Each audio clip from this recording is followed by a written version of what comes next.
કરી નમસ્કાર, બનાસ તક ન્યૂઝ નેટવર્કના ફેસબુક લાઈવ પેજ ઉપર આપનું હાર્દિક સ્વાગત છે. તમામ મારા દર્શક મિત્રોને પણ અત્યાર સુધી મને સાથ અને સહકાર આપવા બદલ તમામ દર્શક મિત્રોનો બનાસ તક ન્યૂઝ નેટવર્કથી ખૂબ ખૂબ હાર્દિક શુભકામનાઓ પાઠવું છું. અત્યાર સુધી રાજ ગજ્જર અને મારી જે ન્યૂઝ નેટવર્ક ચેનલ છે બનાસ તક, એને પણ સહકાર અને સમર્થન આપવા બદલ તમામ મારા સાથી મિત્રો, મારા દર્શક મિત્રો અને મારા સ્નેહાદીઓને, તમામ મારા સર્કલના મિત્રોને, ખેડૂત ભાઈઓને પણ ખૂબ ખૂબ અભિનંદન કે મને અત્યાર સુધી તમે સાથ અને સહકાર આપતા રહ્યા. હું આપના માટે બોલતો રહ્યો અને સતત જિલ્લાની ચિંતા કરતો રહ્યો. જ્યાં જ્યાં પણ જે અગવડતા પડતી હોય છે, જ્યાં જ્યાં તકલીફો પડતી હોય છે, ખેડૂતોની વેદના હોય, વિસ્તારની વેદના હોય, તમામ ક્ષેત્રે રાજ ગજ્જર હંમેશા આપની સાથે રહ્યો છે, સતત રહેશે. આજે આપણે વાત કરવી છે બનાસકાંઠા લોકસભા સીટની. ચૂંટણી પત્યાને દિવસો ગયા. ટૂંક સમયમાં આવનારી 4 તારીખે ચિત્ર સ્પષ્ટ થવાનું છે. તેની પહેલા આપણે બનાસકાંઠાના એક જાગૃત યુવા અને રાજકીય વિશ્લેષણ પણ કહી શકાય કે રાજકીય ક્ષેત્રમાં પણ એમને ઘણો બધો અનુભવ કહી શકાય એવા દિલુભાઈ ચૌધરી, આપને બનાસ તકમાં હાર્દિક સ્વાગત છે. દિલુભાઈ, ખૂબ ખૂબ આભાર રાજભાઈનો, અને રાજભાઈની ચેનલ સાથે જોડાયેલા દરેક દર્શકોનો હું હૃદયપૂર્વક આભાર વ્યક્ત કરું છું. અને આજે અમે ચર્ચા કરવાના છીએ બનાસકાંઠાની સીટને લઈને. તો રાજભાઈની ચેનલને, પોસ્ટને બને એટલી વધુને વધુ શેર કરી દો, બરોબર, લાઈક કરી દો, સબસ્ક્રાઇબ કરી દો, અને બને એટલા વધારે ને વધારે લોકો સુધી આ પોસ્ટને પહોંચાડો, જેથી આપણી ચર્ચાને અમે વધુને વધુ લોકો સુધી પહોંચાડી શકીએ. ખાસ મારી વિનંતી છે કે આજની જે ફેસબુક પેજ લાઈવમાં અમે દિલુભાઈ સાથે ચર્ચા કરવાના છીએ, પરંતુ મારા દર્શક મિત્રોને, મારા બનાસકાંઠા વાસીઓને ખાસ વિનંતી, કોઈ આપણે જાતિવાદ વાળી વાત કરવાના નથી. આપણે માત્ર ને માત્ર બનાસકાંઠા જિલ્લામાં કોણ બાજી મારવાનું છે, જાતિગત જે સમીકરણો છે, કયા પક્ષને લઈને મજબૂત બન્યા છે, કયા પ્રકારે કયો ઉમેદવાર મજબૂત છે, તેને લઈને ચર્ચાઓ કરવાના છે. ખાસ કરીને કમેન્ટમાં કોઈ જાતિવાદી ટિપ્પણી ના થાય તેને લઈને મારા મિત્રોને, મારા દર્શક મિત્રોને વિનંતી છે કે ખાસ ધ્યાન રાખજો અને તમે સમર્થન કરજો કોણ બને છે બનાસકાંઠાનું કિંગ. તમે કમેન્ટમાં પણ જણાવી શકો છો. અમે આજે દિલુભાઈ સાથે વાત કરવાના છે. દિલુભાઈ, જે પ્રકારે બનાસકાંઠાનું આખું જે ભૂગોળ શાસ્ત્ર છે, બનાસકાંઠાની જે ભૂમિ છે, બનાસકાંઠાનું જે લોકતંત્ર છે, કેવી રીતે ટકી રહ્યું છે? પહેલો સવાલ મારો. બનાસકાંઠાનું જે લોકતંત્ર છે ને જે ભૂગોળ શાસ્ત્ર છે, મુખ્યત્વે 2 બાબતોથી ટકી રહેલું છે. એક ખેતીવાડી, બિલકુલ, અને બીજું પશુપાલન. બિલકુલ. સંપૂર્ણ 70 થી 80% લોકો પશુપાલન અને ખેતી સાથે બનાસકાંઠાના સંકળાયેલા છે. અને પાણી એ પણ બનાસકાંઠાના લોકોનો ક્યાંક ને ક્યાંક મુદ્દો છે, અને પશુપાલનના લીધે લોકો બનાસકાંઠાના મતલબ રોજગારી ટકી રહી છે. બિલકુલ, બનાસકાંઠા જિલ્લો સરહદી વિસ્તારની રણની કાંધી અડીને આવેલો જિલ્લો છે અને સૌથી મોટો વિકાસશીલ જિલ્લો છે. ગુજરાતનું ધબકતું હૃદય કહી શકાય એવો બનાસકાંઠા જિલ્લો છે. અને બનાસકાંઠા જિલ્લામાં જ્યારે લોકસભા ચૂંટણીની વાત કરવામાં આવે તો ગુજરાતમાં સૌથી ટોપ ઓફ ધ ટાઉન ચૂંટણીની વાત કરવામાં આવે તો એ બનાસકાંઠા જિલ્લો બન્યો છે. અને કેમ બન્યો છે તેને લઈને ચર્ચા કરવી છે. આગામી 4 તારીખે કોણ બનાસકાંઠાનું કિંગ બનાવવાનું છે તેને લઈને પણ ચર્ચા કરવી છે. મહત્વની વાત એ છે કે ચૂંટણી પત્યાને સમય થયો છે. હવે આવનારા ટૂંક સમયમાં જ્યારે બનાસકાંઠાને નવા સાંસદ મળવાના છે ત્યારે મહત્વની મારી વાત છે દિલુભાઈ, જે પ્રકારે બનાસકાંઠામાં વોટિંગ થયું, અલગ અલગ તાલુકામાં અલગ અલગ ટકાવારી, સંપૂર્ણ બનાસકાંઠાની વાત કરવામાં આવે તો 69% જેટલું ઓલ ઓવર મતદાન થયું છે. જાતિગત સમીકરણોની વાત કરવામાં આવે તો આ બનાસકાંઠા જિલ્લો એવો છે કે સૌથી વધારે મજબૂત સ્થિતિ ધરાવતી 2 કોમ છે, ચૌધરી સમાજ અને ઠાકોર સમાજ. આ 2 સમાજના વર્ષોથી પ્રભુત્વ રહ્યા છે, કારણ કે મોટી સમાજ છે. હવે બંને સમાજમાંથી, એક ભાજપમાંથી, એક કોંગ્રેસમાંથી 2 મહિલાઓ ઉમેદવારો મેદાનમાં હતા. કહી શકાય કે એક યુદ્ધનું મેદાન હોય તેવી રીતે આ ચૂંટણી લડાઈ છે. 7 તારીખે મતદાન પૂરું થયું. બંને ઉમેદવારોના ભાવિ ઈવીએમમાં અત્યારે સીલ છે ને 4 તારીખે ખુલવાના છે. કોના નસીબ જોર કરી રહ્યા છે?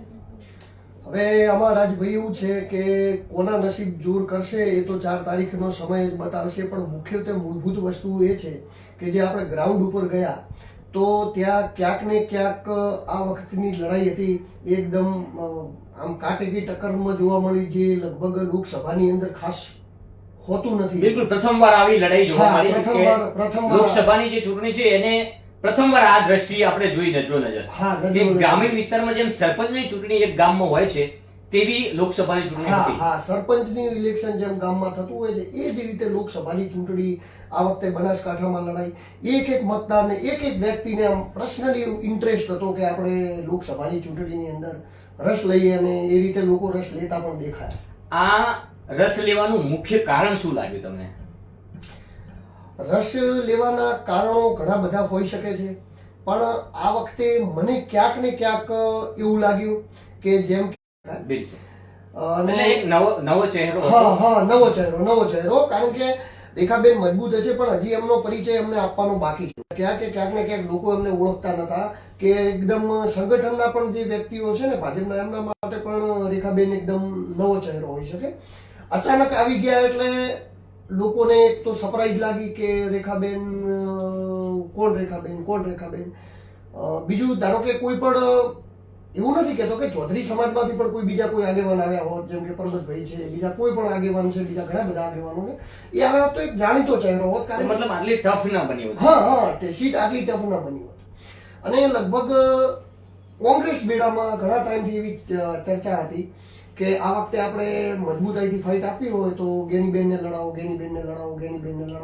એટલે પહેલાથી જ કોંગ્રેસના બધા નેતાઓ અને બધા એક જ સુરે એક જ વસ્તુ કહી રહ્યા હતા કે ગેનીબેનને લડાવો.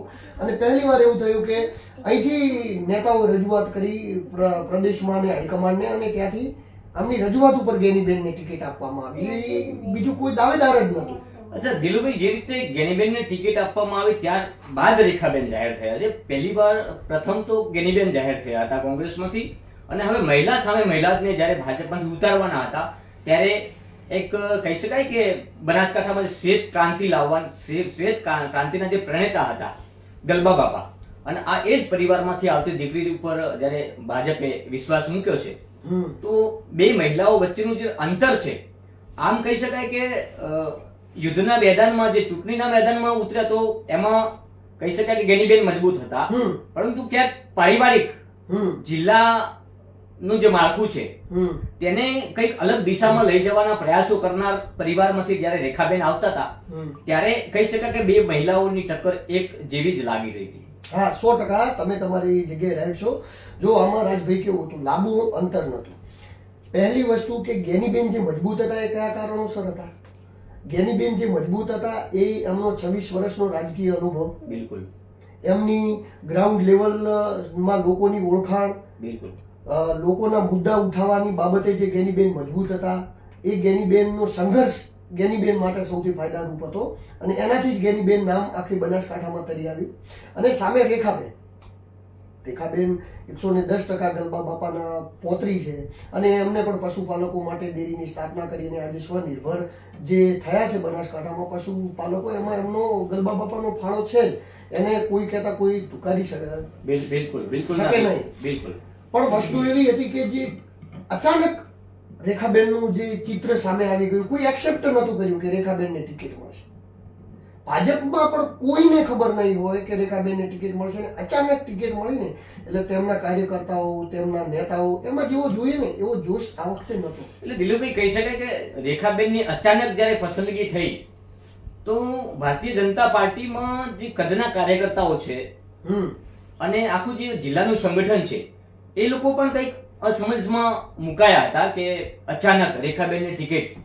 તો ક્યાંક ને ક્યાંક ચૂંટણી પત્યા પછી ક્યાંક અમુક મુદ્દાની ચર્ચાઓ થઈ રહી છે કે ક્યાંક ભારતીય જનતા પાર્ટીના અનેક કાર્યકર્તાઓ જે વર્ષોથી જોડાયેલા છે અંદર ખાને, બહાર તો ના આવી શકે, પરંતુ અંદર ખાને ક્યાંક ને ક્યાંક કોઈ નારાજ થયું હોય એવા પણ દ્રશ્યો સર્જાયા છે ક્યાંક ને ક્યાંક. શું લાગે આ વાત ઉપર? 100% સાચી વાત છે તમારા કહેવી. જો આ વખતે કેવું હતું, ભાજપના જે કાર્યકર્તાઓ છે, સરપંચો છે, તાલુકા પંચાયતો છે, તાલુકા પંચાયતના સદસ્યો છે, ડેલિગેટો છે, અને જે મજબૂત કાર્યકર્તાઓ છે જે બીજેપી માટે મતલબ એકદમ સાચા દિલથી મહેનત કરે છે, એ લોકો નારાજ હતા. એના હું તમને કારણ પણ કહું. કારણ એ નતું કે રેખાબેનને ટિકિટ આપી દીધી એટલે નારાજ હતા. ટિકિટ તો કોઈ પણ એક વ્યક્તિને જ મળવાની, કોઈ 100 વ્યક્તિઓને ટિકિટ મળતી નથી. પણ નારાજગી પાછળનું કારણ એ હતું કે સંગઠનના કોઈક એવા વ્યક્તિને ટિકિટ આપી હોત કે જેની જાણ પહેચાન છે, જેને કાર્યકર્તાઓ ઓળખે છે, જે લોકોમાં મહેનત કરે છે, જે સંઘર્ષ કરે છે, એવું કોઈ વ્યક્તિને આપી હોત તો એ કાર્યકર્તાઓ એટલી હદ સુધી નારાજ થયા ન હોત. અને આ વસ્તુ નહીં માનો પણ આ રિયાલિટી છે. આ વખતે બનાસકાંઠાની અંદર ભાજપનો કેસરીયો ખેસ પહેરીને ફરવાવાળા કાર્યકર્તાઓ હોય અને એમના પરિવારના લોકોએ જ ભાજપને મત નથી આપ્યા. એવા કયા કારણો હોઈ શકે કે આ જે બનાસકાંઠા સીટની જે ચૂંટણી લડાઈ એ એક જ મુદ્દા ઉપર લડાઈ?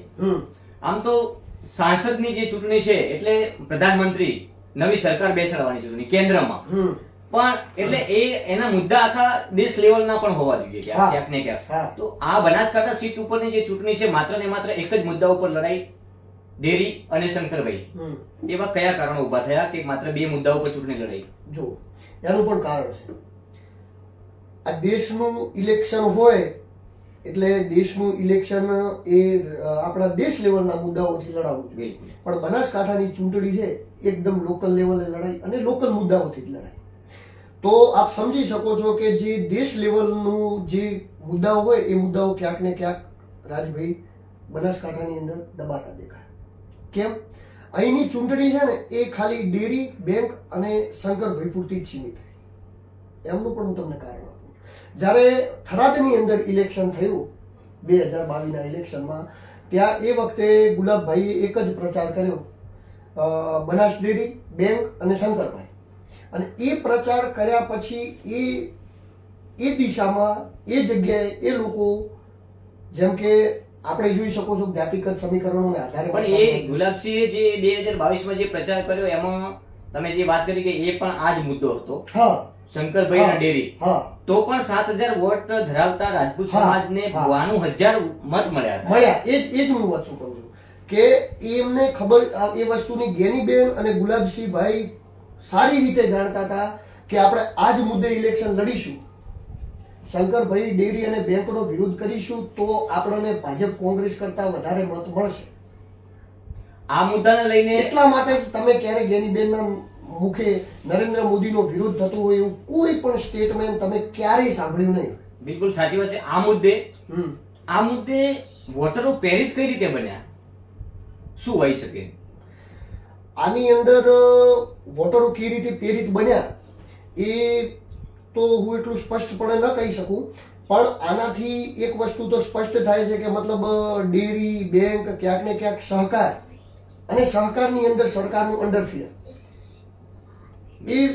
એ લોકો એ મુદ્દો બિલકુલ લોકોને ક્યાંક ને ક્યાંક ખટકે છે. એટલે સહકાર અને સરકારનું જે અંડરફિયર છે, સહકારી ક્ષેત્રે જે આગેવાનો રાજકીય છે, આપ જોઈ શકો છો પહેલા શંકરભાઈ રાધનપુરથી પણ ધારાસભ્ય હતા અને પછી વાવથી પણ કર્યા. પણ આપ જુઓ, જ્યારે રાધનપુરથી ધારાસભ્ય હતા ત્યારે 2 ટર્મ જીતતા હતા, એ સહકારથી એમને કોઈ લેવા દેવા નતું, તો એમનો ક્યાંય સ્થાનીય વિરોધ નહીં.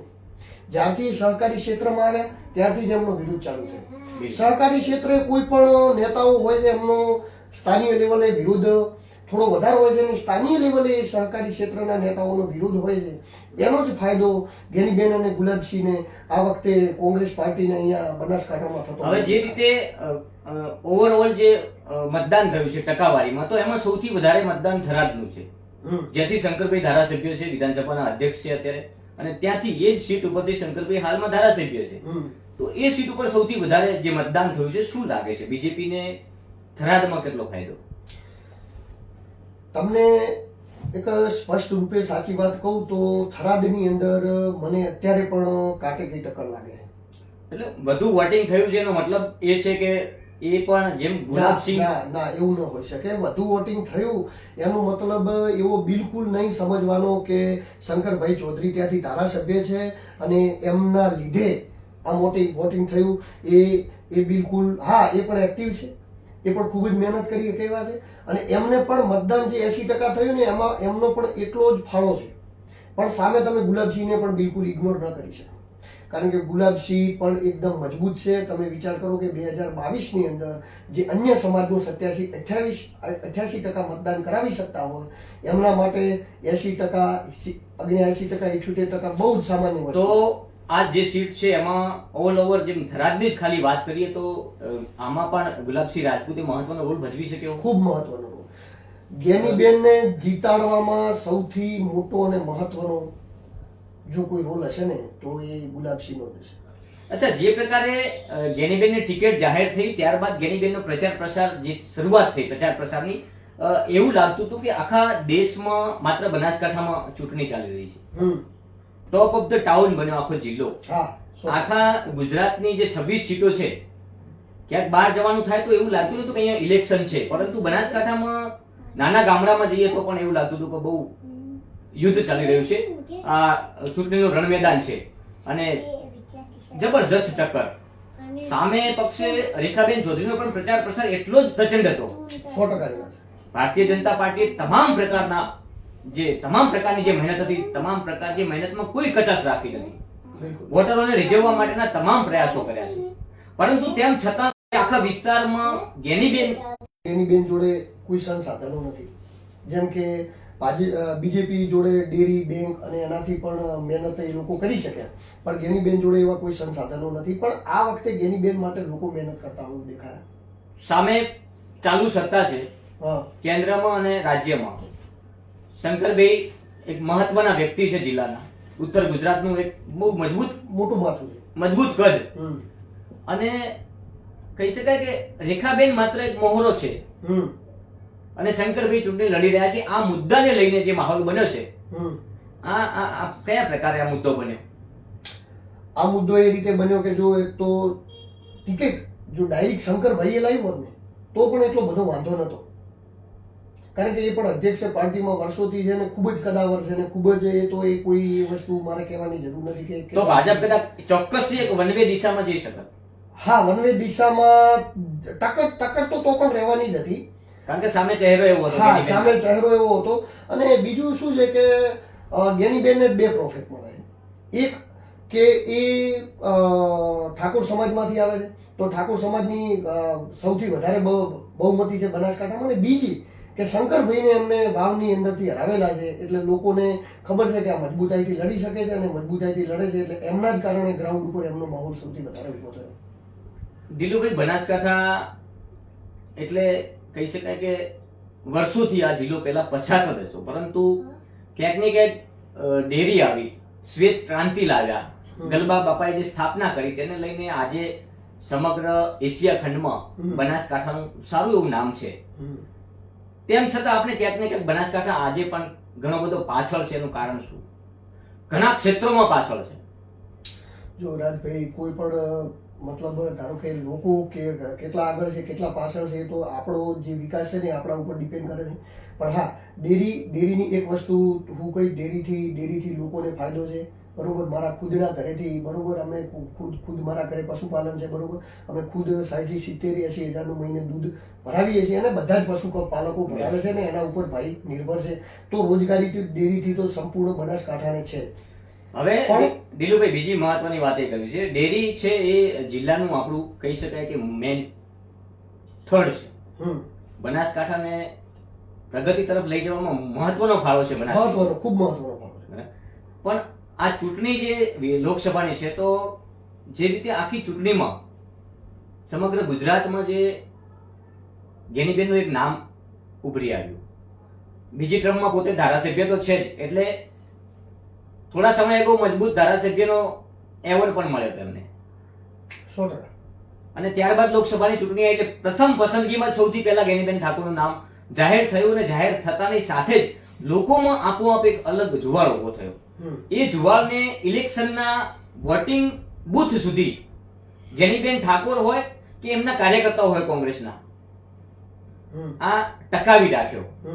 અને પહેલી વાર એવું બન્યું 2022ની ચૂંટણીમાં જ્યારે કોંગ્રેસ ખતમ થઈ ચૂકી હતી અને એના ત્યારબાદ પહેલી વાર એવું બન્યું કે બનાસકાંઠાથી કોંગ્રેસ બેઠી થઈ, ઉદ્ભવ થયો. મતલબ લોકો બોલવા માંડ્યા, જાગૃત થયા અને એક અલગ જુવાળ ઉભો થયો કે બનાસકાંઠામાંથી કોંગ્રેસ બેઠી થઈ છે તેવું આખા ગુજરાતમાં એક નવો મેસેજ ગયો. આ કયા એવા કારણો ઉભા થયા કે બનાસકાંઠામાંથી જ આ મેસેજ ગયો? એના એક તો કારણ એ હોઈ શકે કે રેખાબેનને જે ટિકિટ આપી એટલે સામે નબળા કેન્ડિડેટ, જ્ઞાનીબેન મજબૂત કેન્ડિડેટ, અને બીજા જે સ્થાનિય જે પ્રશ્નો છે, સ્થાનિય ઘણા બધા પ્રશ્નો છે, લોકોને નાના નાના મુદ્દા છે. જો ઘણા બધા લોકો છે ને એ લોકો પાણીના મુદ્દાઓને લઈને પણ મતદાન કરતા હોય છે. સામે ધાનેરાની અંદર સૌથી મોટો પ્રશ્ન એ હતો કે પાણીથી વંચિત છે. એ લોકોની એક જ રાડ છે કે અમારે ઘણા બધા પાણી ઊંડા જતા રહ્યા છે, પાણી અમારા માટે અત્યારે બહુ ગંભીર મુદ્દો છે ને ત્યાં પાણીની વ્યવસ્થા ઘણા બધા ધારાસભ્યો બદલાયા છતાં પણ થતી નથી. તો આવા જે અમુક સ્થાનિય જે મુદ્દાઓ છે ને એના કારણે લોકોને એવું લાગતું હતું ક્યાંક ને ક્યાંક કે ગેનીબેન અમારા મુદ્દાઓ ઉઠાવશે, અમારા માટે મજબૂતાઈથી ફાઇટ આપશે અને લડશે, લડાઈ કરે એવા વ્યક્તિ છે. અચ્છા, ક્યાંક ને ક્યાંક આ મુદ્દા એટલે અને આમ ગેનીબેન નું નામ એટલે મજબૂત વધારે બન્યું કે વિધાનસભામાં લોકોએ એમને સાંભળ્યા છે.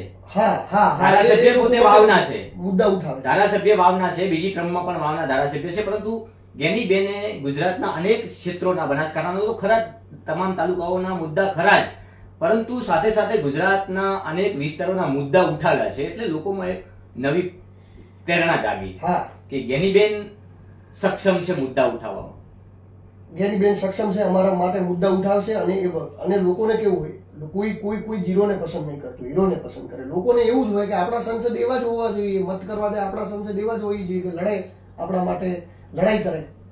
તો એમાં નો ડાઉટ ગેનીબેન કોઈ પણ જગ્યાએ ક્યારે પણ અવાજ ઉઠાવવાની વાત આવે તો ગેનીબેન આજ દિવસ સુધી હજી સુધી ક્યાંય પાછા નથી રહ્યા. અને એ જ કારણ હતું કે એમનું ફાયર બ્રિગેડની જેમ બનાસકાંઠાની ધરતી ઉપર એમનું કદ બહાર આવ્યું. અચ્છા, એટલે જ તો ફાયર બ્રાન્ડ નેતા તરીકે એમની એક છબી ઉભરી આવી છે. હમણાં થોડા સમય પહેલા તમે પણ સાંભળ્યું છે, રોનકભાઈ પટેલે પણ કહ્યું હતું કે નરેન્દ્ર મોદી પછી કોઈ બે બ્રાન્ડ બનતા જોયા હોય તો ગેનીબેન ઠાકોર છે. હવે એ વાતને પણ મારે તમારી સાથે શેર કરવી છે કે રોનકભાઈએ તો કહી દીધું, પણ સાથે સાથે રોનકભાઈ એ પણ વાત કરી કે બીજેપી નો દબદબો જયારે શરૂઆત થઈ હતી એટલે બ્રાન્ડ હતા. પણ ગેનીબેન ઠાકોર એક એવું નામ છે કે પહેલી વાર પોતાના દમ ઉપર એક કહી શકાય ગુજરાતમાં ખતમ થઈ ગયેલી પાર્ટીના નેતા અચાનક બ્રાન્ડ બન્યા લોકસભામાં. હા, બન્યા ને 100% બન્યા. તમે જો ગેનીબેને ઇલેક્શન આપણે લડવું હોય એટલે કેટલા બધા પૈસા જોઈએ. જે લોકો ઇલેક્શન લડે એમને પૈસા જોઈએ, ક્યાંક ને ક્યાંક ખર્ચો કરવાનો, આ જગ્યાએ જવાનો, આ તે પ્રચાર પ્રસારણ બધું. ગેનીબેન એવા નેતા હતા કે એમને પૈસાની જરૂર જ નથી પડી, એમને લોકો પૈસા આપતા. એટલે આવું ચિત્ર આખા, મને એવું લાગે છે કે આખા દેશમાં એવું ચિત્ર સ્પષ્ટ પહેલી વાર બનાસકાંઠામાં બન્યું છે. લોકસભાની કોઈ પણ ઇલેક્શનની વાત કરવી છે મારે. ગેનીબેન સાથે જે બન્યું છે કે સામેથી લોકો પૈસા આપતા હતા, હા, એ આખા ભારતમાં પહેલી વાર કોઈ ઇલેક્શનમાં બન્યું છે. કોઈ નેતાને જનતા પૈસા આપે. First time. એટલે ગેનીબેન માટે લોકો લડતા હતા. કોંગ્રેસના કાર્યકર્તાઓ એ ક્યાંક ને ક્યાંક આ વખતે થોડો ઘણો ઉત્સાહ જોવા મળે. બાકી હવે અત્યારે કેવું છે કે કોંગ્રેસની પરિસ્થિતિ એવી થઈ ગઈ છે દેશની અંદર કે એમના નેતાઓ બધા જે મજબૂત બનાવે એ બધા કોંગ્રેસ છોડીને જતા રહે છે બીજેપીમાં. અને કોંગ્રેસ છોડીને બીજેપીમાં નેતાઓ જતા રહે એટલે કાર્યકર્તાઓ નિરાશ થઈ જાય, કારણ કે કેટલી મહેનત એક નેતા બને. દિલીપભાઈ, મારે એક મહત્વની વાત કરી છે કે આજ ફાયર બ્રાન્ડ નેતા, આજ કહી શકાય કે આટલા મજબૂત નેતા જો ભાજપમાં હોય તો એમનું કદ ખૂબ જ મોટું હોય. અને મને તો એવું લાગે છે કે આવનારા સમયમાં ભાજપ એમને ભાજપમાં લઈ જવાનો 100% ટ્રાય કરશે. શું લાગે છે, જે રીતે લોકોનો પ્રેમ મળ્યો છે બનાસકાંઠામાં, જે રીતે લોકો રૂપિયા આપ્યા છે, કહેવાય છે ને કે મત પણ આપ્યા અને પૈસા પણ આપ્યા, બે વસ્તુથી ગેનીબેનનું સન્માન થયું છે આ જિલ્લામાં, તો વિશ્વાસ તૂટી શકે લોકોનો? હવે વિશ્વાસ તૂટે ન તૂટે એ તો ગેનીબેન સભાઓમાં કહ્યું છે, નિવેદનોમાં કહ્યું છે કે તમારો જે વિશ્વાસ છે ક્યારેય નહીં તૂટે, પરંતુ તેમ છતાં તમને શું લાગે છે? જો રાજભાઈ, રાજકીય વિષય છે ને એના ઉપર કોઈ લોકોનું નક્કી હોતું નથી, બરોબર. લોકોનો પોતાનો અંગત સ્વાર્થ ક્યાંક ને ક્યાંક સધાતો હોય ને ક્યાંક ને ક્યાંક એમને ફાયદો દેખાતો હોય ને એવું લાગતું હોય તો ઘણા બધા લોકો પક્ષ પલટો કરતા હોય છે ને. હવે તો પક્ષ પલટો કોઈ એવું મોટો મેજર મુદ્દો પણ નથી રહ્યો, બરોબર. અને હવે ગેનીબેન કરે ના કરે એ હવે એમાં આપણે કશું ના કહી શકીએ, કારણ કે બેન જ એમાં કહી શકીએ, એમાં કોઈ ના કહી શકે. આ દુનિયાનો કોઈ પણ વ્યક્તિ કઈ ના કહી શકે, પણ એટલું હું ચોક્કસ કહ્યું કે એમને એવું કરવું ન જોઈએ. હવે દિલુભાઈ, મેન એક વાત છે કે જે રીતે કોંગ્રેસ 2022માં લુપ્ત થઈ ગુજરાતમાંથી, એટલે 15-17 સીટ એટલે લુપ્ત જ કહેવાય ને. તો બનાસકાંઠાની મારે વાત કરવી છે કે બનાસકાંઠામાં સામે ભાજપ એક મજબૂત પક્ષ, મોદી સાહેબનો સિમ્બોલ, ગુજરાતમાં એમની સરકાર અને આખું ભારતીય જનતા પાર્ટીનું સંગઠન બનાસકાંઠા જિલ્લાનું, એ પણ એક વ્યક્તિ મજબૂત. હવે સામે બનાસકાંઠાની વાત કરવામાં તો કોંગ્રેસમાં ઉમેદવાર ગેનીબેન, હમ. પ્રમુખ એકદમ નવા પરંતુ એક જુજારુ નેતા જુજારુ નેતા. અને યુવા શક્તિ કહી શકાય ભરતસિંહ વાઘેલા ભરતસિંહ વાઘેલા, બહુ મોટું. આખી જવાબદારી ઉપાડી. હમ. આટલું સામે સરકાર, ચાલુ સરકાર, નરેન્દ્ર મોદીનો એક મજબૂત સિમ્બોલ જે દેશમાં ચાલી રહ્યો છે, હમ. અને તેમ છતાં ભરતસિંહની જે કામગીરી આ વખતે દેખાણી છે, તમને શું લાગે આ નેતામાં કેવો દમ છે? જો યાર, ભરતસિંહ છે ને એમને હું ખૂબ પર્સનલી પણ ઓળખું છું. ખૂબ સારા મારા મિત્ર છે ને. થોડુંક રાજકારણ વિશે કે રાજકીય વિશે જેવું મતલબ શીખ્યો એમાં એમના જોડેથી પણ હું ઘણું બધું શીખ્યો. બિલકુલ બરોબર. એમના જોડે હું રહ્યો છું, મેં કામ પણ કર્યું છે અને હું શીખ્યો પણ છું. એટલે ભરતસિંહ વાઘેલા ખૂબ જ મતલબ મહેનતી, જુજારુ અને એકદમ પ્રમાણિક અને નીડર. હા હા પ્રામાણિક અને નીડર. પ્રમાણિક અને નીડર. અને હું તો કહું છું કે ભલે આખા ગુજરાતની અંદર કોંગ્રેસનું ધોવાણ થઈ ગયું હોય, પણ આપ જોઈ શકો છો 2022ની અંદર પણ ક્યાંક ને ક્યાંક કોંગ્રેસ રહીને બનાસકાંઠાની અંદર 4 સીટો ભાજપને મળી તો 4 કોંગ્રેસને મળી. મજબૂતાઈથી કોંગ્રેસ રહી. અને એ પણ અમુક ટિકિટોની ફાળવણી લઈને નારાજ હતા. અને એમાં ઘણું બધું પછી એક જ વ્યક્તિનું ચાલતું નથી હોતું. બાકી એમનું જે પ્રમુખ બન્યા પછી જે કામકાજ છે, જે મહેનત છે, એ મને મતલબ ખૂબ જ સરસ છે. બનાસકાંઠાની કોંગ્રેસને આગળ લાવવામાં હવે આપણે જે રીતે વાત કરી થરાદમાં સૌથી વધારે મત, પરંતુ તેમ છતાં કાંટેકી ટક્કર. થરાદ વિધાનસભામાંથી ભાજપ અને કોંગ્રેસની કેટલી લીડ થાય છે એ પણ નક્કી નથી. પરંતુ તેમ છતાં આજે સટ્ટા બજારના ભાવ રેખાબેનના છે. જો સટ્ટા બજારની કેવી વસ્તુ છે, સટ્ટા બજાર છે ને પોતપોતાની રીતે બધા ભાવ લગાવતા હોય. જો તમે કોઈ 10 પૈસા ને 25 પૈસા ભાવ આપે, એની બેનનો રેખાબેનનો 25 પૈસા ભાવ આપે, એટલે હવે તમને એવું જ લાગે કે રેખાબેન જીતતા હશે. બરોબર. એટલે તમે ગેનીબેન ઉપર ક્યારેય પૈસા લગાવવાના જવાના નથી. અને જો તમે રેખાબેન ઉપર 25 પૈસા ભાવ લગાવો, ધારો કે 1 લાખ રૂપિયા લગાવો, તો રેખાબેન જીતે તો તમને 25,000 મળે. તો તમારે રેખાબેનને જીતવા માટે 1 લાખ રૂપિયા લગાવીને 25,000 લેવાના થાય. રિસ્ક 1 લાખનો. જ્યારે ગેનીબેનમાં કેવું છે કે 25,000 રૂપિયા લગાવો તો સામે 1 લાખ મળે. પણ તમે નહીં લગાવવાના. ભાવ નીચે આપે એટલે તમને એમ કે આ લોકો હારી જાય. એટલે એ લોકોની એવી સ્ટ્રેટેજી હોતી હોય. અને બીજું શું કે ગ્રાઉન્ડ ઉપર તમે પણ ફર્યા છો અને હું પણ ફર્યો છું. આપણે આટલું ગ્રાઉન્ડ ઉપર આખો અભ્યાસ કર્યો બનાસકાંઠાની અંદર ઘણા બધા ગામડાઓ, સિટીઓનો, પણ તો પણ તમે અને હું શ્યોર એવું નહીં કહી શકતા કે કોણ જીતશે ને કેટલા મતે જીતશે. હા, એ આપણને થોડો આઈડિયા હોય કે માહોલ કોનો ક્યાં સારો હતો, તો એની અંદર કોઈ મતલબ ભાવ ગમે આવે. બાકી એનાથી સટ્ટા બજારથી કોઈ સીટ જીતી નથી. દિલુભાઈ, જે રીતે થરાદની આપણે વાત કરી, તો વાવમાં તો બીજી ક્રમમાં ધારાસભ્ય છે, તો ત્યાં પણ તમે સાંભળ્યું છે વચ્ચે પણ શંકરભાઈનું એક નિવેદન હતું કે આ વખતે તમે કલ્પના પણ નહીં કરી હોય એવું રિઝલ્ટ વાવ અને દાંતામાંથી તમને મળશે. એ કયા વિશ્વાસથી સાહેબે આ વાત કરી હશે કદાચ? હા, તો એ રીતે મને જે નિવેદન છે ને, એ નિવેદન ઉપરથી મને શંકરભાઈ મતલબ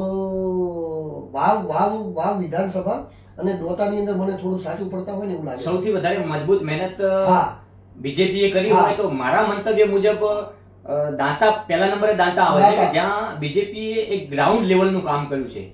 બુથ થી લઈને ગ્રાઉન્ડ ઝીરો ગ્રાઉન્ડ લેવલનું કામ કર્યું છે. એવું જ કામ કદાચ વાવ વિધાનસભામાં એટલે કર્યું હોય કે બીજી ક્રમમાં પણ ગેનીબેને એક સામે ઠાકોર સમાજનો ચહેરો હતો, બ્રહ્મ સમાજનો ચહેરો અપક્ષમાં લડતો, તેમ છતાં ગેનીબેન જીત્યા છે. તો ક્યાંક ને ક્યાંક એ આખો એ માહોલ છે એને બીજેપી તરફેણમાં લઈ જવા માટે ક્યાંક નવા પ્રયાસો થયા હોય તો સાહેબ આવું શ્યોર કહી શકતા હોય. મારું માનવું એવું છે. જો હું તમને એક વસ્તુ કહી દઉં, મને જો ધાનેરા, દિયોદર અને થરાદ સ્પષ્ટ રૂપે મને આમ ગેનીબેનનો માહોલ એકદમ જેવું ગ્રાઉન્ડ ઉપર હતો ને આવતો. પણ મને ક્યાંક ને ક્યાંક વાવ, એટલે વાવ હોય, સુઈગામના વિસ્તારો હોય, હા પ્રાભર અને પ્રાભરના ગ્રામીણ જે વિસ્તારો છે ને ત્યાં ગેનીબેનની મતલબ સ્પષ્ટ હતું. પણ ત્યાં ક્યાંક ને ક્યાંક ગેનીબેનનો માહોલ આમ જેવો જોઈએ ને આ જેવા 3 તાલુકામાં હતો ને એવો નહોતો. હવે એવું એક તો શું છે કે ત્યાં ઠાકોર સમાજના મતદારો ખૂબ જ વધારે છે. બિલકુલ બરોબર. એટલે કઈ લીડમાં તો જાજો ફરક નહીં રહે. પણ વાવ અને દોતાની અંદર આ વખતે બીજેપી મહેનત કરી છે ને ક્યાંક ને ક્યાંક ફળશે પણ ખરી, એ મને સ્પષ્ટ લાગે. તો જે રીતે તમે વાત કરી ધાનેરા, વાવ, થરાદ અને દિયોદર, હા, તો કોંગ્રેસનું પણ એવું માનવું છે અને ગ્રાઉન્ડ લેવલની ચર્ચા પણ એવી છે અને એના જે કહેવાય સર્વે પણ એવા જ આવી રહ્યા છે કે ગેનીબેન ઠાકોરને કદાચ સૌથી વધારે લીડ દિયોદર આપી શકે. એ કયા કારણો હોઈ શકે? જો દીવદરના મુખ્યત્વે કારણો છે. દીવદરની અંદર જાતિવાદ બહુ ચાલે છે. આના પહેલું જે ઇલેક્શન થયું 2022 જાતિવાદ ઉપર થયું. જાતિવાદ ઉપર થયું. 2022 શિવાભાઈ ભુડિયા લડ્યા અને સામે હતા કેશાજી ચૌહાણ. એ વખતે ઠાકોર સમાજે બધા જ આખા જ ઠાકોર સમાજે ભાજપને મત કર્યું. એ ઠાકોર સમાજ અત્યારે કોંગ્રેસને મત કરવાનો છે. એ વખતે ચૌધરી સમાજે કોંગ્રેસને મત કર્યું. એ ચૌધરી સમાજ અત્યારે ભાજપને મત કરવાનો છે. એટલે મતલબ પોતાના સમાજનો નેતા જોઈએ છે. Yes, yes. પક્ષ ગમે તે હોય. પક્ષથી કોઈ મતલબ નહીં. આ પક્ષનું ઇલેક્શન જ નતું. 2024 બનાસકાંઠા લોકસભાનું ઇલેક્શન ભાજપ કોંગ્રેસનું ઇલેક્શન બિલકુલ નતું. જાતિવાદ ઉપર જ હતું. સંપૂર્ણ જાતિવાદ ઉપર. હા, 10% 20% ખાલી એ અસર હતી જે નરેન્દ્ર મોદીનું નામ ચાલે છે, જે હિન્દુત્વનું જે લોકોનો એજન્ડા જે ચાલે છે ગ્રાઉન્ડ લેવલ ઉપર, એ 10-20% હતું. બાકી બિલકુલ 80% ઇલેક્શન જાતિવાદ ઉપર જ લડાયું. એટલે જે રીતે દિલુભાઈ આપણે ચર્ચા કરી આખી કે જે રીતે અત્યારના હાલમાં ગેનીબેન સ્ટાર બની ગયા છે બનાસકાંઠાના નહીં પણ ગુજરાતના સ્ટાર, તો હાલનો જે માહોલ છે આ માહોલને લઈને વાત કરવામાં આવે તો ગેનીબેનના સ્ટાર કેટલા ચમકેલા દેખાય છે? આવનારા 4 તારીખે જ્યારે રિઝલ્ટ આવવાનું છે, શું સ્થિતિ લાગે છે તમને? જો ગેનીબેન જીતી જશે તો એવું સમજી લેવાનું કે ગેનીબેનના ડંકા શેઠ દિલ્હી મારવાના. ગેનીબેન ઠાકોર બનાસકાંઠામાં ગેનીબેન હારી પણ જશે ને તો પણ ગેનીબેન ગુજરાતના કદાવર નેતા રાજભાઈ થઈ ગયા, એમાં કોઈ મિનમેક નથી. કારણ કે ગેનીબેનને અત્યારે બનાસકાંઠા છોડો, બનાસકાંઠાથી મોડી સંપૂર્ણ ગુજરાત અને ગુજરાત બહારના લોકો પણ ગેનીબેનને ઓળખતા થયા ને એ પણ ક્યાંક ને ક્યાંક એવું પૂછતા થયા કે ગુજરાતમાં ગેનીબેન કોણ? મિત્રો, જે રીતના ચર્ચા ચાલી રહી છે કે ગેનીબેન ઠાકોર વાવમાં બીજી ટર્મમાં પણ ધારાસભ્ય યથાવત છે અને ત્યારબાદ એમને લોકસભામાં ટિકિટ મળી છે, પરંતુ જે રીતે બનાસકાંઠાની ચૂંટણી ઇલેક્શન કેમ્પેન થયું એમાં ભાજપ અને કોંગ્રેસની તડામાર તૈયારીઓ અત્યાર સુધી ના જોયું હોય તેવા દ્રશ્યો બનાસકાંઠામાં જોવા મળ્યા. એક બાજુ પ્રધાનમંત્રી ડીસા ખાતે આવ્યા તો પણ મોટા પ્રમાણમાં એટલી જ પબ્લિક આવી હતી, પરંતુ એ પબ્લિક આવી હતી 2 જિલ્લામાંથી આવી હતી અને સહકારી તેમજ સરકારી તમામ જે એમના જે હતા કહેવાય છે કે કામે લાગ્યા હતા. અને જે પ્રધાનમંત્રી ડીસા ખાતે આવ્યા હતા અને પ્રધાનમંત્રીને સાંભળવા ઘણા લોકો આવ્યા હોય, પરંતુ ત્યારબાદ બીજા દિવસે જ્યારે પ્રિયંકા ગાંધી લાખણી ખાતે આવ્યા અને જે પોતાના સ્વયં ખર્ચે જે કહી શકાય કે જે લોકો ઉમટી પડ્યા, એક પણ ગાડીનું ભાડું નહીં, કોઈને આપવાનું નહીં અને સ્વયં ખર્ચે, એ આ 2 સભાઓને જોઈને દિલુભાઈ તમે શું માર્ક કર્યું હતું એ ટાઈમે? જો નરેન્દ્ર મોદી દેશ લેવલે ચાલતું નામ છે, પણ આ વખતે બનાસકાંઠાના ગ્રાઉન્ડ ઉપર સૌથી વધારે નામ 2 લેવાતા હતા, એક ગેનીબેન અને એક નરેન્દ્ર મોદી. બીજું, ગેનીબેનનો સૌથી વધારે જુવાળ દિયોદર, ધાનેરા અને થરાદના વિસ્તારમાં હતો અને લાખણી એ ત્રણેય સરહદોને ટચ કરતું એપી સેન્ટર હતું અને એ જ એપી સેન્ટરમાં સૌથી વધારે લીડ કોંગ્રેસની નીકળશે. આપ મારા શબ્દો યાદ રાખજો. અત્યારે આપણા ફેસબુકના માધ્યમથી લાઈવમાં કહું છું કે સૌથી વધારે ગેનીબેનની લીડ એ જે થરાદ, દિયોદર અને ધાનેરાને જોડતો જે સરહદી વિસ્તાર છે ને એ વિસ્તારમાંથી સૌથી વધારે લીડ ગેનીબેનની નીકળશે. અને એ જ કારણ હતું કે મોદી સાહેબની સભામાં પણ જેટલા લોકો નહોતા એનાથી વધારે લોકો પ્રિયંકા ગાંધીની સભામાં આવ્યા હતા. એનું કારણ એક જ હતું કે એ જગ્યાએ સૌથી વધારે ગેનીબેનનું નામ ચાલતું હતું અને ત્યાં લોકો દિલથી ગેનીબેન માટે જોડાયા. ઘણા બધા લોકો તો આપણી ન્યૂઝ ચેનલમાં જ મેં જોયું કહેતા પણ સંભળાયા કે અમે ઘરેથી 10 ગાડીઓ 8 ગાડીઓ ઘરના સ્વયં પોતાના ખર્ચે લઈને આવ્યા છે. તો એક જયારે લોકો દિલથી તમારી સાથે જોડાય છે ને રાજભાઈ, જયારે એક કેવું પડે છે કે આપણે આ કરો અને એક જે સામેથી દિલથી કરે છે, દિલથી જોડાયેલા જે મતદારો છે એ તમારા માટે મહેનત પણ કરવાના અને બીજા મત પણ લાવવાના. જે રીતે આપણે વાવ, થરાદ, સુઈગામ એ વિસ્તારની વાત કરી, દિયોદર સુધીની વાત કરી, હવે મારે વાત કરવી છે ડીસાની. તો ડીસા પેલા તો કોંગ્રેસનો ગઢ કહેવાતો જયારે ગોવાભાઈ લડતા.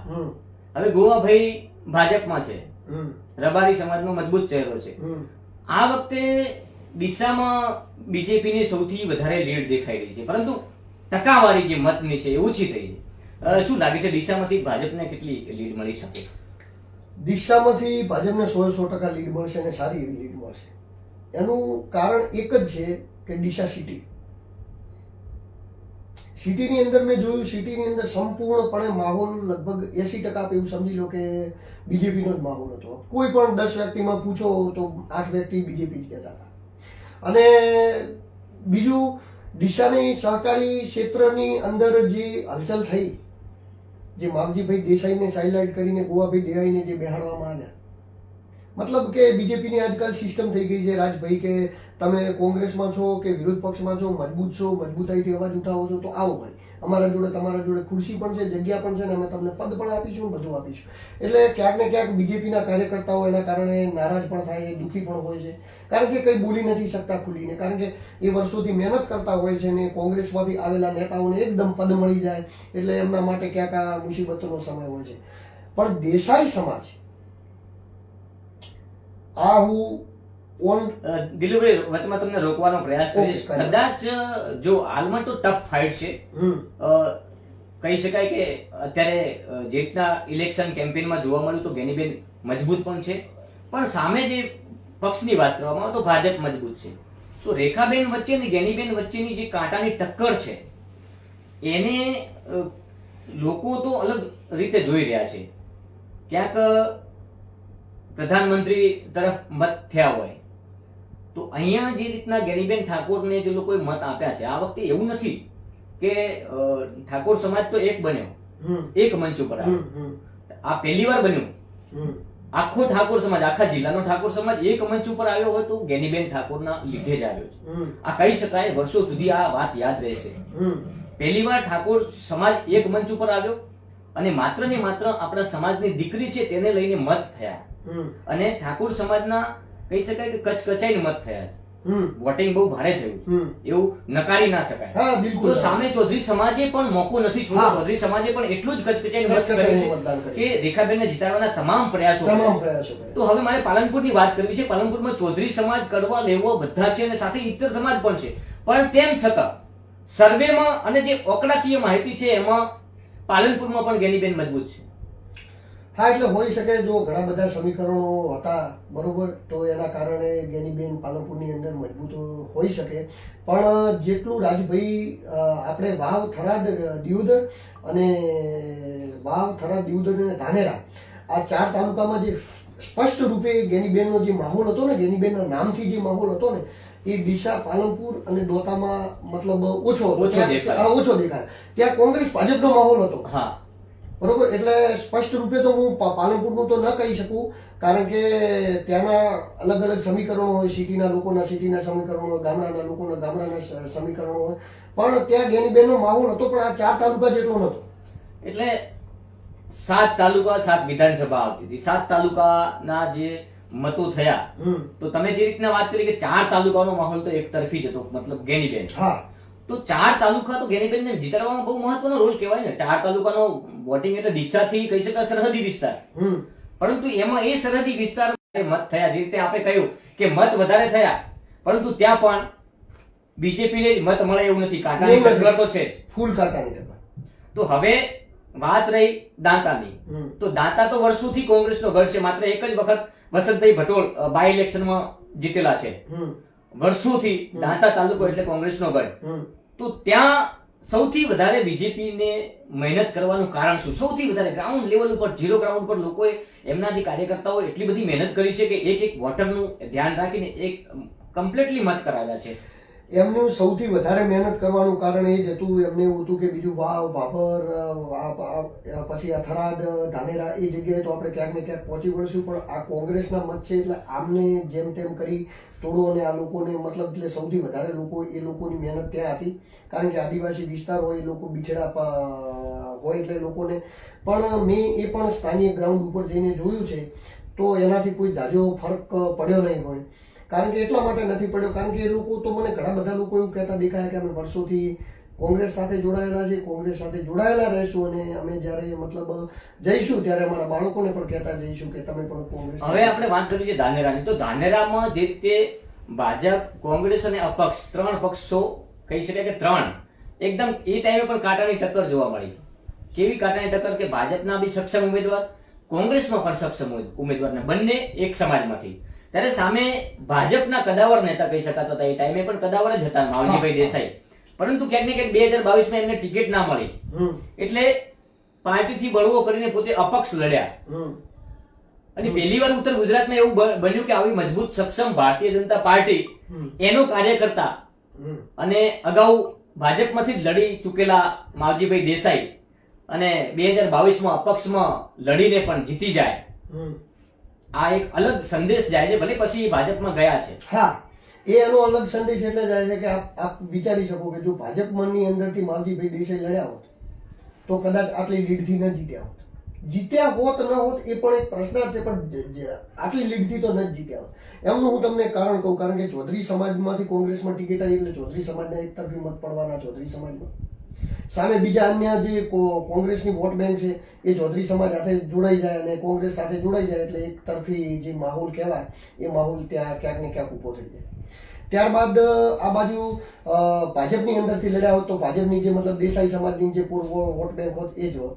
પણ આ વખતે કેવું થયું, બંને ચૌધરી સમાજની અંદરથી ટિકિટ આવી ને જી, એટલે અન્ય સમાજના લોકોને અને ક્યાંક ને ક્યાંક માવજીભાઈ દેસાઈ એ વસ્તુ લોકોના મગજમાં ઘુસાડવામાં રહ્યા કે ભાઈ બંને એક જ સમાજના છે તો એમને જે તમે ગમે ત્યાં મત આલશો એક જ બનશે એક જ બનશે ને આપણે અન્ય સમાજ ઇતર કરીને જે એક સમીકરણોથી તો એના ઉપરથી એ તો નક્કી થાય છે કે ધાનેરામાં માવજીભાઈનું વ્યક્તિત્વ જીત્યું.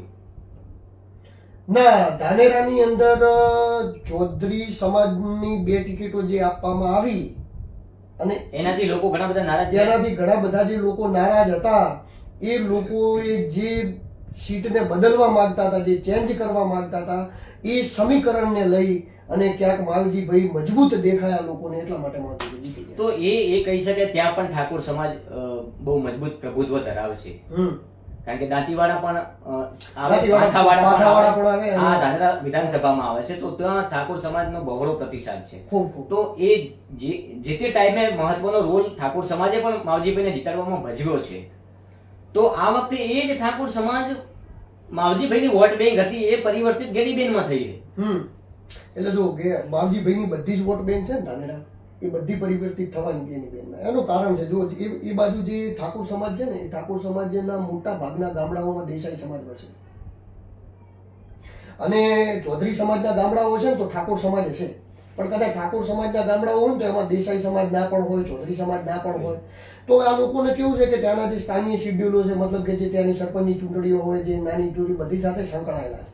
અને અમે ઘણા બધા ત્યાંના લોકો જોડે વાતચીત કરી, દેસાઈ સમાજના લોકો, તમારે માવજીભાઈ દેસાઈ ભાજપને સપોર્ટ કરે છે, ગોવાભાઈ દેસાઈ ભાજપને સપોર્ટ કરે છે, તો તમે ભાજપ કોને મત આપો? તો એ કે ભલે મારે નેતાઓ આગેવાનો ગમે કરે પણ અમે અમને મત નથી આપવાના. તો મેં કીધું કે કેનું કારણ કે અમે જે વખતે માવજીભાઈ દેસાઈ જીત્યા તો એનું મૂળભૂત કારણ એ જ હતું કે ઠાકોર સમાજે અમને સપોર્ટ કર્યો, કારણ કે એ સમયે ચૌધરી સમાજના બંને ઉમેદવારો હતા એટલે ચૌધરી સમાજમાંથી કોઈ સપોર્ટ થયો નતો. તો આ વખતે અમે જો ગેનીબેન ઠાકોરને વોટ ના આપીએ ત્યાંનો દેસાઈ સમાજ એવું કહેતો તો અમે નુગરા કહેવાઈએ, અમે એહસાન ફરામોશ કહેવાઈએ અને બદલો ચૂકવવા, એહસાન ફરામોશ ચૂકવવા માટે ડીસા, ધાનેરા અને દીવદરના ગોળમાં જે વસતો 1 લાખ જેટલો ચૌધરી પેલો દેસાઈ સમાજ છે એ લગભગ 70-80 હજાર મત થયા હોય ને તો એમાંથી મોટા ભાગે 70% મતદાન ગેનીબેન તરફી થયું હોય. તો મહત્વનો રોલ માલધારી સમાજે પણ બનાસકાંઠામાં ગેનીબેનને જીતાડવામાં ભજવ્યો હોય તેવું કહી શકાય. સૌથી મહત્વનો. તો હવે આપણે જે લાસ્ટ ચર્ચા કરવી છે દિલુભાઈ, કે જે રીતે આખું ઇલેક્શન કેમ્પેન ચાલ્યું, મેં જેમ અગાઉ પણ કહ્યું કે બંને પક્ષોએ એટલી બધી મહેનત કરી છે બંને મહિલાઓ માટે. પક્ષે કરી છે, કાર્યકર્તાઓએ કરી છે, સંગઠને કરી છે, પરંતુ વ્યક્તિગત રીતે કહી શકાય કે ગેનીબેન ખુદ જે જાતે મહેનત કરી છે એ ઉડીને આંખે વળગે એવી. એનું કારણ છે કે જાતે કેમ્પેન ચલાવ્યું, ગેનીબેન પોતે ખુદ બ્રાન્ડ બન્યા, કોઈ મોટો ચહેરો નહીં. ગેનીબેન સૌથી પહેલા મોટા ભાઈ એમનો મોટો ફાયદો એ જ થયો કે ગેનીબેન ગ્રાઉન્ડ ઉપર ગયા અને ગ્રાઉન્ડ લેવલથી એમને ચાલુ કર્યું ને ગ્રાઉન્ડ ઉપરથી જે મહેનત એમને ચાલી કરીને એક તાલુકા પંચાયતમાં ગયા, નાના નાના કાર્યકર્તાઓ લોકો આખું સંગઠન ઉભું કર્યું. કોંગ્રેસનું સંગઠન જે મતલબ એકદમ આમ નિરાશ હતાશ હતું ને. દિલુભાઈ એક મિનિટ, જે રીતે આપણે પહેલા એવી વાત કરતા હતા કે ભારતીય જનતા પાર્ટીનું સંગઠન એવું, જ્યારથી સરકાર અહીંયા છે, કેન્દ્રમાં 10 વર્ષથી છે, તો ભાજપ એક એવું પક્ષ છે કે એ ઝીરો ગ્રાઉન્ડ લેવલ ઉપર પકડ ધરાવે છે, પરંતુ આ વખતે બનાસકાંઠામાં કેમ ક્યાંક ને ક્યાંક નિષ્ફળ જતું દેખાયું? એનું કારણ હતું કે કાર્યકર્તાઓ નારાજ હતા, નેતાઓ નારાજ હતા. ભારતીય જનતા પાર્ટી છે, બરોબર, ટિકિટ માગે સંસદની અને ટિકિટ મળે એટલે જીતવાના ચાન્સ આપ પણ સમજી શકો છો કે 110% કહેવાય. એટલે 70 તો મોટા મોટા નેતાઓ નારાજ હતા કે અમે ટિકિટ માગી અને અમને ન મળી ને અમને ખબર નહીં કોને મળી. એટલે એ મુદ્દા હતા. પછી કાર્યકર્તાઓમાં એ નારાજગી હતી કે યાર ગમે અને ગમે અહીંયાથી ગમે અહીંયા ટિકિટ આવી જાય તો અમારે શું કરવાનું. એટલે એમના કાર્યકર્તાઓમાં આ વખતે જોશ નહોતો. શું લાગે દિલુભાઈ, આ વખતે આપણે અત્યાર સુધી જે ચર્ચાઓ કરી તમામ તાલુકાઓ વાઇઝ મતગણતરી કે જે રીતના 4 તારીખે યોજાવાની છે અને 4 તારીખે ચિત્ર સ્પષ્ટ થઈ જવાની છે, તમામ વાતો બંધ થઈ જવાની છે 100%. ચાહે રેખાબેન જીતે ચાહે ગેનીબેન, પરંતુ આજે જે સ્થિતિથી ચૂંટણી યોજાઈ, જે સ્થિતિથી મતદાન થયું તેને લઈને બંને મહિલાઓમાં કોણ મજબૂત બન્યું? ગેનીબેન. અચ્છા, બંને મહિલાઓમાંથી ગેનીબેન મજબૂત બન્યા, ટોપ ઓફ ધ ટાઉન બન્યા. સાથે સાથે આ જિલ્લાની નોંધ દેશ લેવાઈ આ ચૂંટણીને લઈને. 100%. ડેરીને લઈને તો હતી જ. સૌથી પહેલી મોદી સાહેબે સભા ક્યાં કરી? બનાસકાંઠામાં. જ્યારે આ સીટની નોંધ લેવડાઈ, ગુજરાતનું જ્યારે સૌપ્રથમ લિસ્ટ બન્યું છે કે આપણે કઈ જગ્યાએ સભા કરવાની છે, ત્યારે સૌથી પહેલા ખુદ નરેન્દ્ર મોદી પીએમ સાહેબ એવું કીધું છે કે આપણે પહેલી જ સભા બનાસકાંઠામાં કરવાની થાય.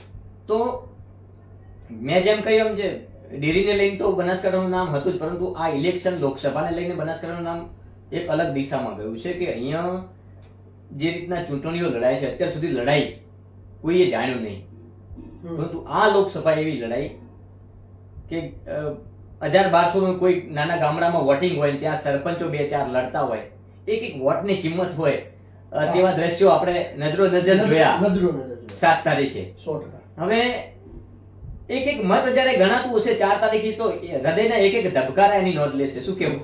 100%ની વાત છે. 100%ની વાત છે. આ વખતે 4 તારીખે ધડકનો ઊંચા નીચે છે ને એકદમ કાંટેની ટક્કરમાં ચાલશે. આપ જોજો જેમ જેમ બૂથ ખુલશે ને એકદમ કાંટેની ટક્કરમાં ચાલશે. ગેનીબેન રેખાબેન, ગેનીબેન રેખાબેન. કોઈ એન્ડ સુધી કોઈ સ્પષ્ટ નહીં કહી શકે કે કોણ જીતે. અચ્છા, મતલબ કોઈ પણ જીતી શકે, પરંતુ લીડના આંકડા લગભગ નહીં હોય મારા ખ્યાલ. નહીં, બિલકુલ નહીં, બિલકુલ નહીં. ચાહે ભાજપ સીટ જીતશે તો પણ લીડના આંકડા બિલકુલ નહીં હોય, અને કોંગ્રેસ જીતશે તો પણ લીડના આંકડા બિલકુલ નહીં. બિલકુલ દર્શક મિત્રો, જે રીતે 5-5 લાખની લીડની વાતો થઈ રહી હતી, પરંતુ અહીં તો લીડના આંકડા જ નજર નથી આવતા. જે રીતે મત થયા છે, જે ટકાવારી જિલ્લાની આવી છે, કયા કયા વિધાનસભામાં કેટલી ટકાવારી, તો આપણે જાણ્યું જ હશે, પરંતુ બનાસકાંઠાની વાત કરવામાં આવે તો જે 5-5 લાખની લીડની વાત હતી, સમગ્ર ગુજરાતમાં કેટલાય જિલ્લા એવા છે આજે પણ એ સ્થિતિ ભાજપને ડામાડોળ લાગી રહી છે કે ક્યાંક જીતી પણ શકાય ને ક્યાંક હારી પણ શકાય. તો એમાં જીતી શકાય એવી કેટલીક સીટો છે, પરંતુ તેમ છતાં હારી શકાય એવી પ્રથમ નંબરે કદાચ બનાસકાંઠાને ભાજપની સીટ આવતી હોય તો બનાસકાંઠા આવે છે ભાજપ માટે. હારી શકાય એવી સીટ પહેલા નંબરે બનાસકાંઠા છે, કારણ કે ગેનીબેન મજબૂત બન્યા છે અને લોકોએ એમને ભરપૂર પ્રેમ આપ્યો છે, આપણે નજરો નજર નિહાળ્યું છે. પરંતુ કાંટાની ટક્કર છે. રેખા શંકરભાઈ ચૌધરી પણ કહી શકાય કે એમના સાથે હતા, તો ચોક્કસથી ક્યાંક ને ક્યાંક રેખાબેન પણ જીતી શકે. પણ આ બે મહિલાઓ વચ્ચે જે કાંટાની ટક્કર થઈ એમાં કોઈને લીડ મળશે અને જીતશે એવું અત્યારે પણ ચિત્ર સ્પષ્ટ નથી થતું, અને જ્યારે 4 તારીખે મતગણતરી થવાની છે ત્યારે પણ ચિત્ર છેલ્લી ઘડી સુધી સ્પષ્ટ નહીં થઈ રહ્યું. ભાઈ, તમારું શું કેવું? લાસ્ટ વાત છે. 100% 4 તારીખે જ્યારે મતગણતરી થતી છે ત્યારે ભાજપના કાર્યકર્તાઓ હોય, રેખાબેનના સમર્થકો હોય કે ગેનીબેનના સમર્થકો હોય, એમની ધડકનો એન્ડ સુધી ઊંચી રહેવાની છે. ને અત્યારે બનાસકાંઠામાં કોઈ કશું કે ના કે રાજભાઈ એક વ્યક્તિ એવું વિચારી રહ્યો છે કે આ સીટની અંદર શું થશે, કોણ જીતશે, શું કોઈ કહેતા કોઈ સ્પષ્ટ નહીં. અચ્છા, સાંભળ્યું તમે, અમારી સાથે એક યુવા લીડર અને મારા સાથી મિત્ર છે, ઘણો બધો બહોળો અનુભવ તમામ ક્ષેત્રમાં ધરાવે છે. ખેડૂત હિતની વાત હોય, રાજકીય ક્ષેત્રની વાત હોય, તો તેને લઈને આજે અમે બનાસકાંઠા લોકસભાની સીટની વાત કરી. કાંટાની ટક્કર છે. બંને મહિલાઓએ ખૂબ પ્રચાર કર્યો, તનતોડ મહેનત કરી. સમર્થકો, એમના કાર્યકર્તાઓએ ભારે એક ગામડું ખૂંદી વાળ્યું છે. એક વ્યક્તિ સુધીની નોંધ લેવાય છે. એક મત સુધી, એક મતને બુથ લેવલ સુધી લઈ જવાના તમામ પ્રયાસો બંને પક્ષો દ્વારા થયા છે. બંને ભાજપ અને કોંગ્રેસે તનતોડ મહેનત કરી છે, પરંતુ આખરી સાંજ તક કહેવાય છે ને, આખરી સાંજ તક ધબકારા વધતા રહેશે. જ્યારે 4 તારીખ આવશે, 4 તારીખે સવારે 8 વાગે ધબકારા શરૂ થશે. 12 વાગ્યા સુધી લગભગ ચિત્ર સ્પષ્ટ થઈ જશે, પરંતુ 12 વાગ્યા સુધીમાં ધબકારા વધી પણ શકે છે અને બેસી પણ શકે છે. એટલે આપણું હૈયું, આપણા હૈયા ઉપર હાથ રાખીને આપણા બનાસકાંઠાને કોણ નવો સાંસદ મળશે તેને લઈને અનેક ચર્ચાઓ અત્યાર સુધી સાંભળી. આપણે રાહ જોવાની છે 4 તારીખે. પરંતુ બનાસકાંઠાને નવો સાંસદ કોઈ પણ મળે, આજે એક વ્યક્તિ જ્ઞાનીબેન નું નામ લઈ રહ્યો છે. બનાસની બેન જ્ઞાનીબેન, તો સામે પણ સૂત્ર હતું બનાસની દીકરી રેખાબેન. બંને મહિલાઓ વચ્ચે કાંટાની ટક્કર હતી અને એ કાંટાની ટક્કર 4 તારીખે આખરી દિવસ છે, ત્યારે બનાસકાંઠાને નવા સાંસદ મળવા જઈ રહ્યા છે. આપણે વધામણા કરવાના છે. કોઈ પણ સાંસદ આવે, આપણે બનાસકાંઠાના તમામ લોકોએ સાથે મળીને ભાઈચારાની ભાવનાથી આગામી ચૂંટણીઓ પણ લડવાની છે અને સાથે મળીને બનાસકાંઠાને હરણફાળ પ્રગતિ તરફ લઈ જવાનું છે. એમાં કોઈ શંકાને સ્થાન નથી. દિલુભાઈ, આખરી વાત કરવી છે. લોકો કમેન્ટ કરી રહ્યા છે એટલે મારે કહેવું છે કે જે રીતે ચૂંટણી ખતમ થઈ, બનાસકાંઠાના તમામ પાણી બંધ થયા, કેનાલો બંધ થઈ, સુજલામ સુફલામ બંધ થઈ, તમામ જે કાચી કેનાલો હોય, પાકી કેનાલો હોય, માઇનર કેનાલો હોય, પાઇપલાઇન હોય, બધા પાણી બંધ કરી દીધા ને એક બાજુ કહેવાય સ્માર્ટ મીટર આવી ગયા ને તેને લઈને પણ હોબાળો શરૂ થયો છે. શું કહેશો? લાસ્ટ વાત. જો રાજભાઈ, સરકાર જે છે એનું તો હું તો સ્પષ્ટ રૂપે મારું પર્સનલી કહું, બરોબર, તો આ હું તો મતલબ કે જે લોકોના જે હિત હોય, જે એના મુદ્દા હોય, સરકારની સામે ક્યાંક ને ક્યાંક અમે આજ દિવસ સુધી ઉઠાવ્યા છે ને હજી પણ ઉઠાવતા રહ્યા છીએ. ઠીક છે, વિચારધારા એક અલગ વસ્તુ છે અને જે લોકોને ન્યાય નથી મળતો, જે લોકોના મુદ્દાઓનું કામ નથી થતું, એના સામે અવાજ ઉઠાવવાનો એ વિષય આખો અલગ છે. તો એમની અંદર ક્યાંક ને ક્યાંક લોકોને અન્યાય તો થાય છે.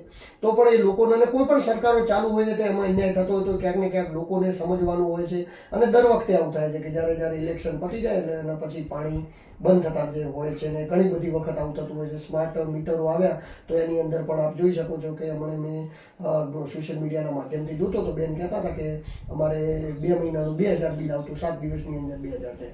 તો ક્યાંક ને ક્યાંક સરકારના એ આમ તેમ લોકોને લૂંટવાના પણ જે મતલબ પ્રયાસો છે, કારણ કે પ્રાઇવેટીકરણ ખૂબ જ વધારે થઈ ગયું છે. હવે પ્રાઇવેટ લોકોના મીટરો, એમની કંપનીઓ એમના એ આવીને લગાવે, કમાય ને તમારે હપ્તા ભરવાના. જો હપ્તો ભરીએ, મોબાઈલમાં બેલેન્સ કરાવીએ તો લાઇટ આવે ને કે લાઇટ જતી રહે. તો આ જે સિસ્ટમ છે, જે પ્રાઇવેટીકરણ જે થયું છે ને, સરકારી સંસ્થાઓનું હોય, એરપોર્ટોનું હોય, LICનું હોય, કોઈ પણનું હોય, એ આમ લોકો માટે, દેશ માટે, આપણા માટે ખૂબ જ નુકસાનકારક છે અને આવનારા સમયમાં લોકો ધીરે ધીરે પણ વસ્તુને સમજશે. જીલુભાઈ, બનાસકાંઠાના સૌથી તાતી જરૂરિયાત પાણીની છે અને પાણી માટે ખેડૂતોએ ઘણો બધો અવાજ ઉપાડ્યો, આંદોલનો કર્યા, અનેક આવેદન પત્રો આપ્યા.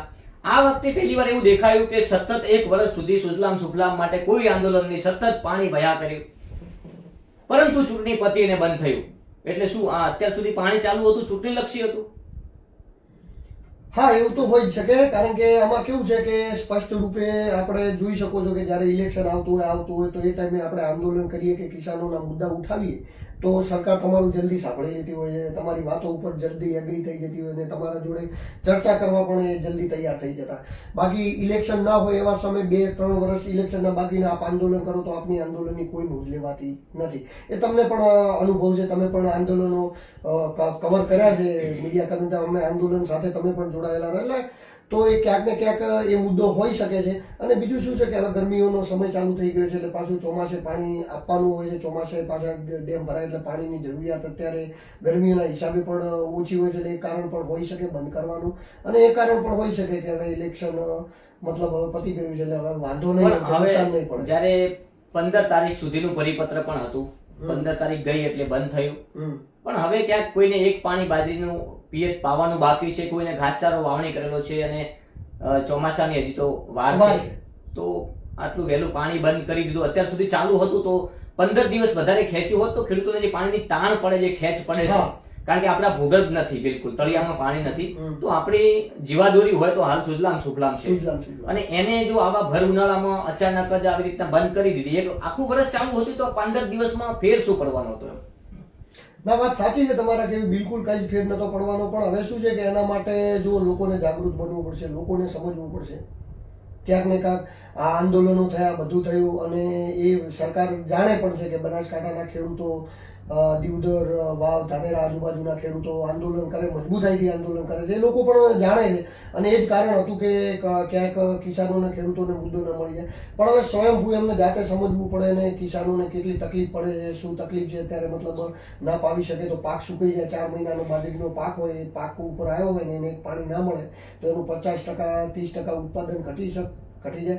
તો એ બધી વસ્તુ હવે એમને સમજવી પડે. પણ હવે લોકો આ વસ્તુની અંદર ઘણા બધું વસ્તુઓને એ લોકો નથી સમજતા હોતા. તો હવે એના માટે ખેડૂતોને અને લોકોને જાગૃત બનવું જોઈએ. ને તમે જેટલા જાગૃત બનશો, જેટલું મજબૂતાઈથી તમારા માટે અવાજ ઉઠાવશો, એટલી જ વાત તમારી કોઈ પણ સરકાર હોય સાંભળશે. બાકી જો તમે મજબૂત નહીં હો, તમે તમારા હક માટે અવાજ નહીં ઉઠાવો તો કોઈ તમારું સાંભળવાનું નથી. આભાર દિલીપભાઈ અમારી સાથે જોડાવા બદલ. તો આ હતા દિલુભાઈ ચૌધરી, મારા સાથી મિત્ર, યુવા લીડર અને કેમ્પેનમાં ભાગ લીધા છે, બહુ સારી કામગીરી કરી છે. અને આજે એમની સાથે બનાસકાંઠા લોકસભા સીટની વાત કરી. સાથે સાથે અત્યારે જે માહોલ ચાલી રહ્યો છે સ્માર્ટ મીટરનો, લોકોનો બહુ વિરોધ થઈ રહ્યો છે. કારણ કે સ્માર્ટ મીટર માટે જે લોકોને ખર્ચ કરવો પડશે. આપણે જેમ આપણે મોબાઈલમાં સીમ નાખીએ, એમાં જે બેલેન્સ કરાવીએ, બેલેન્સ થઈ જાય એટલે મોબાઈલ બંધ થઈ જાય, એવી સિસ્ટમ ચાલુ કરી છે. એટલે એ સિસ્ટમ છે લોકોને લૂંટવાની સિસ્ટમ ચાલુ થઈ છે. આ બિલકુલ ચલાવી લેવામાં આગામી સમયમાં નહીં આવે. હું બોલવાનો છું, આના માટે અવાજ પણ ઉપાડવાનો છું. પરંતુ સાથે સાથે બનાસકાંઠામાં ભૂગર્ભ જળ ખતમ થઈ ચૂક્યા છે. અત્યાર સુધી મારું એવું માનવું છે કે જો સતત 1 વર્ષ સુધી પાણી માટે કોઈ રાડ ના કરવી પડી હોય, પાણી માટે કોઈ આંદોલન ના કરવા પડ્યા હોય, તો આખરે 15 દિવસ વહેલા 15 દિવસ માટે કેમ બંધ કરી દીધું. હજુ ખેડૂતોને પાણીની જરૂર છે. એટલે કહી શકાય સીધી આ વાત એ દિશામાં જાય છે કે ચોક્કસથી ઇલેક્શન કેમ્પેનને લઈને અત્યાર સુધી કદાચ ચાલુ રાખ્યું હોય. કારણ કે ઇલેક્શન કેમ્પેન પહેલા જો સુજલામ સુફલામ બંધ કર્યો તો કેટલાક ખેડૂતોના વોટ છે એ ડાયવર્ટ થવાના પૂરેપૂરી સંભાવના હતી, શક્યતા હતી. તો માત્ર વોટ અને વોટની રાજનીતિને લઈને જો સુજલામ સુફલામ ચાલુ કરવામાં આવતી હોય તો આ બિલકુલ ચલાવી લેવામાં નહીં આવે. અને ખેડૂતોના હિત માટે કાયમ માટે રાજગજ્જર બોલવાનું છે. બનાસકાંઠા ન્યૂઝ નેટવર્ક જ એટલા માટે બનાવ્યું છે, ખેડૂતોનો અવાજ ઉપાડવા માટે, બનાસકાંઠાના લોકોના હિત માટે કામગીરી કઈ રીતે કરાવી, અધિકારીઓ જોડે, સરકારના બેઠેલા પ્રતિનિધિઓ જોડે, વિસ્તારના પ્રતિનિધિઓ જોડે કઈ રીતે કામગીરી કરાવી, લોકોના અવાજને કઈ રીતે ત્યાં સુધી પહોંચાડવાના, એને તમામ પ્રયાસો અત્યાર સુધી કર્યા છે અને હું કરતો રહેવાનો છું. હવે જ્યારે સુજલામ સુફલામ બંધ કરી દેવામાં આવી છે તો આવતીકાલથી જ આની કેમ્પેન ચલાવી, એની જે છે શુભ શરૂઆત થવાની છે. કારણ કે આના માટે પણ બોલવું ખૂબ જરૂરી છે. જો ચોમાસું ભવિષ્યમાં જો ખેંચાય અને અત્યારથી જો સુજલામ સુફલામ બંધ કરી દેવામાં આવી તો ભૂગર્ભ જળ ક્યારેય સચવાવાના નથી. કરોડો રૂપિયાના ખર્ચે પાઇપલાઈનો તો નખાણી, પરંતુ એ જે દાંતીવાડાના ડેમમાં જે પાણી ભરાયા છે એ પાણી આજે પણ પાટણ જિલ્લો પીવે છે. વર્ષો જૂનો કહી શકાય કરાર થયેલો હોય ત્યાં પણ ખેડૂતોને પાણી મળે છે, કોઈ વાંધો નથી. પરંતુ બનાસકાંઠાના ખેડૂતોને પાણી કેમ નહીં? આ સૌથી મોટો મુદ્દો આગામી સમયમાં બનવાનો છે. અને આ સરકારે આ મુદ્દાને લઈને પણ તૈયાર રહેવું પડશે અને આ ખેડૂતોના હિતની વાત સરકારે સાંભળવી પડશે. અને આગામી સમયમાં બનાસકાંઠાના કહી શકાય છેવાડાના વિસ્તારમાં સૌથી અત્યારે તાતી જરૂરિયાત દિયોદર, વાવ, થરાદ અને ધાનેરાને પાણીની છે. આ પાણીની જવાબદારી સરકારે ઉપાડીને જલ્દીમાં જલ્દી આ વિસ્તારને પાણીદાર બનાવવા માટેના તમામ પ્રયત્નો કરવા પડશે. નહીં તો હવે ખેડૂત સહન શક્તિ નહીં કરે. નમસ્કાર.